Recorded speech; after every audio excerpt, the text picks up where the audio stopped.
किसी गांव में एक साधु रहा करता था। वह जब भी नाचता था तभी बारिश होती थी। इसलिए गांव के लोगों को जब भी बारिश की जरूरत होती तब यह लोग उस साधु के पास जाते और उनसे अनुरोध करते कि वह नाचे। और जब वह नाचने लगते तो बारिश जरूर होती थी। कुछ दिनों बाद 4 लड़के शहर से गांव में घूमने आए। जब उन्हें यह बात पता चला कि किसी साधु के नाचने से बारिश होती है तो उन्हें यकीन नहीं हुआ। सारी पढ़ाई लिखाई के घमंड में उन्होंने गांव वालों को चुनौती दे दी कि अगर हम नाचेंगे तो बारिश होगी, और अगर हमारे नाचने से बारिश नहीं हुई तो साधु के नाचने से भी बारिश नहीं होगी।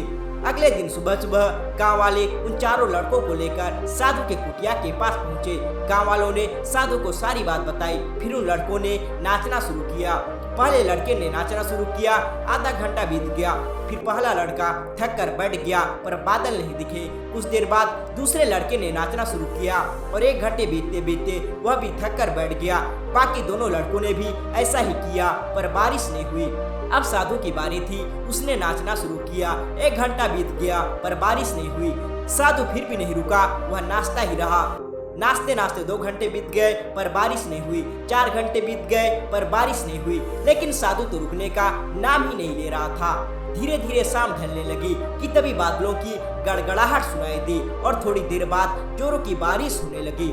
यह देखकर 4 लड़के दंग रह गए और तुरंत साधु से क्षमा मांगी। फिर 4 लड़कों ने साधु से पूछा, बाबा भला ऐसा क्यों कि हमारे नाचने से बारिश नहीं हुई और आपके नाचने से बारिश हो गई। साधु ने उत्तर दिया, जब मैं नाचता हूँ तो मैं 2 बातों का ध्यान रखता हूँ। पहली बात तो मैं यह सोचता हूँ कि अगर मैं नाचूंगा तो बारिश को होना ही पड़ेगा, और दूसरी बात यह कि मैं तब तक नाचूंगा जब तक कि बारिश न हो जाए।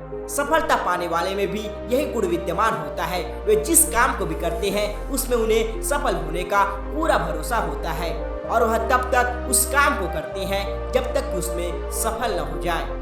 इसलिए अगर हमें सफलता हासिल करनी है तो इस साधु की तरह ही अपने लक्ष्य को प्राप्त करना होगा।